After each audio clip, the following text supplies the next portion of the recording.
Bien, hagan silencio. Señor, bien, usted en calidad de víctima tiene derecho a hacer algún tipo de manifestación. Enciende el micrófono e inicie.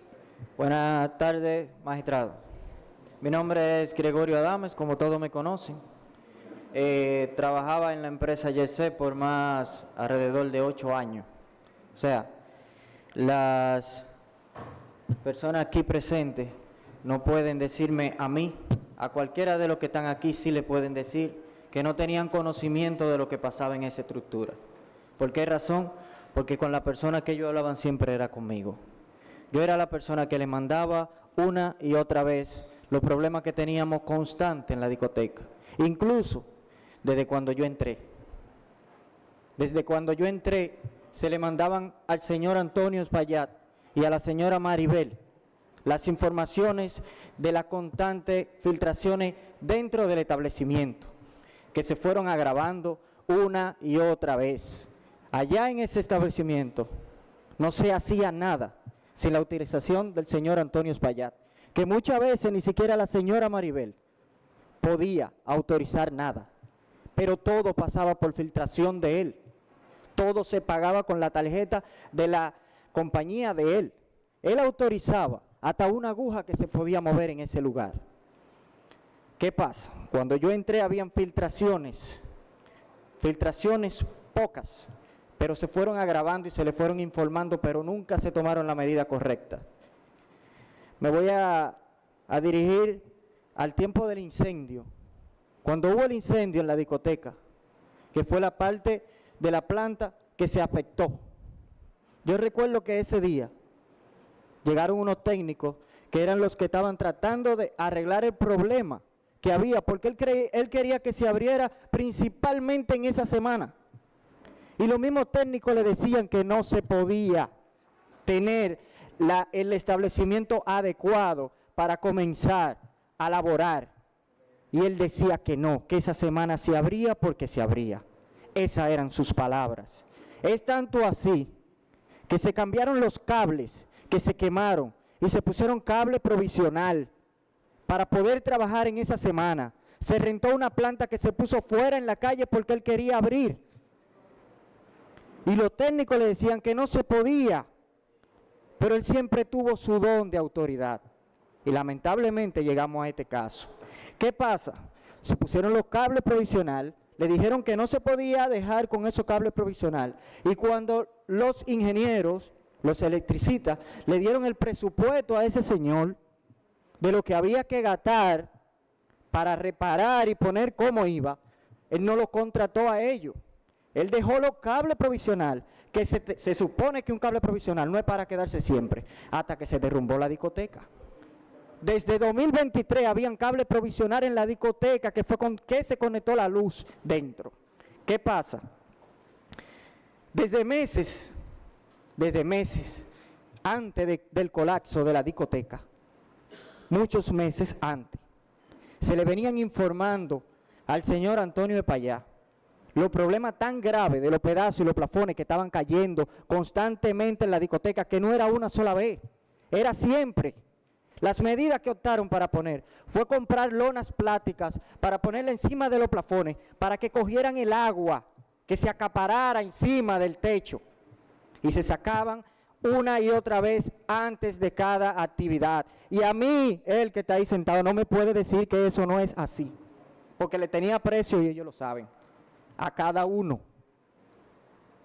Pero no es la forma, porque la gente que están aquí y el pueblo dominicano muchas veces no está indignado por lo que sucedió, sino por su actitud, que se han querido presentarle al pueblo dominicano, que ellos no tenían conocimiento de lo que ahí pasó. Sí tenía conocimiento porque yo le mandaba fotos, yo le mandaba videos de todos los problemas que habían ahí. Eso no debió pasar, ahí no debió morir una sola persona.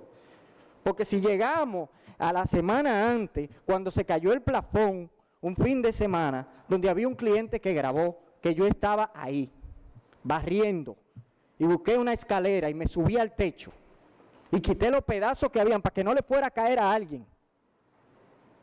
Y le mandamos los videos, le mandamos la foto, le mandamos una y otra vez los problemas de la discoteca, del YC, Pero usted sabe por qué no se resolvieron. Porque él no encontró a alguien que se lo hiciera por intercambio.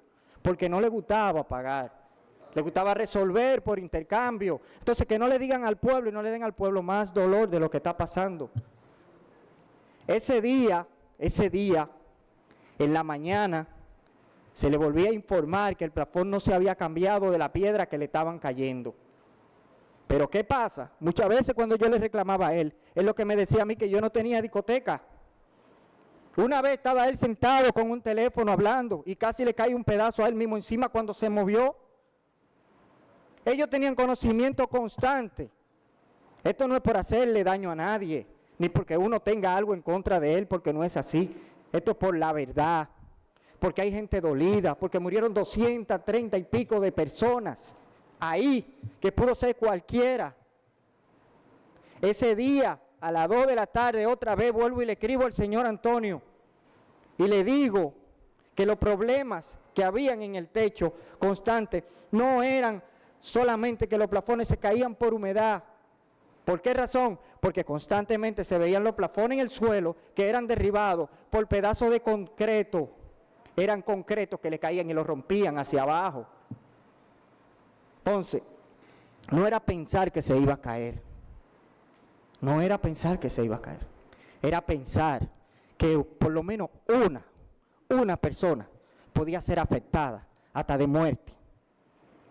Solamente la persona que él tenía de mantenimiento, que trabajó ese día, le dijo la información a él, porque salió en el expediente, donde él le dice, se cambiaron los plafones nuevos, se pusieron, pero Gregory sigue insistiendo que están cayendo pedazos del techo. Si la persona que está ahí de mantenimiento te está diciendo que yo, que soy la persona que siempre ha luchado porque lo tuyo siga ahí adentro, te está diciendo que yo sigo insistiendo que están cayendo pedazos del techo, ¿por qué no hacen lo que yo te dije? Quita los plafones que tú vas a ver si hay un problema en el techo. Es como cuando te caen a golpe y tú tienes unos moretones, si te quita la camisa tú lo ves. Porque yo no quería que eso pasara, porque a mí me duele. Porque duele lo que pasó ahí, porque lo que yo escuché y lo que yo vi ahí dentro no lo vio nadie. Personas llamándote de abajo de los escombros, voceando tu nombre y tú de arriba, quitando pedazos para querer ayudarlos sin poder. Esto no se trata de querer tomar justicia en contra de ellos. No, hay un pueblo dolido. Que se olviden de que esto es por envidia, que aquí nadie le tiene envidia, que si ellos estuvieran sentados del otro lado también dijeran lo mismo. Ese día simplemente él le dijo, bien, cuando pasa el incidente con el cliente a las 11 y pico de la noche, yo soy quien va donde ese cliente y me pongo a su disposición de llevarlo al hospital. La señora Maribel ni siquiera fue donde él, ni siquiera a verlo. Y yo le hice señas que ese otro pedazo se podía caer encima, que lo mejor que podía pasar en esa noche era suspender eso, porque algo iba a pasar. Y la respuesta fue que no se podía porque esa fecha era buena. Y yo le dije a esa señora que está ahí, que ya lo sabe, que fue como mi madre en ese tiempo, esa que está ahí. Y por eso cada día yo lloro, porque me duele cada vez que me acuerdo de todo el que murió ahí. Yo le dije, doña, estamos pensando solamente en que la fiesta es buena y que la que viene es buena, pero lo que nos están advirtiendo, que yo presiento puede ser peor.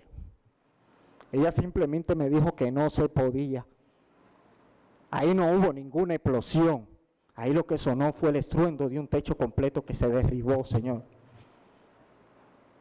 ¿Entiendes? Aquí hay un pueblo dolido. Si me hacen caso, si hacen caso a las advertencias que venían pasando una y otra vez, porque no fue la primera vez. Ese techo no se cayó sin avisar.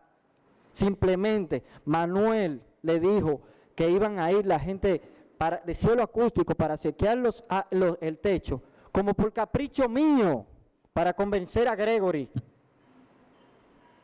No era capricho, los pedazos se veían en el suelo, el agua constante, los plafones.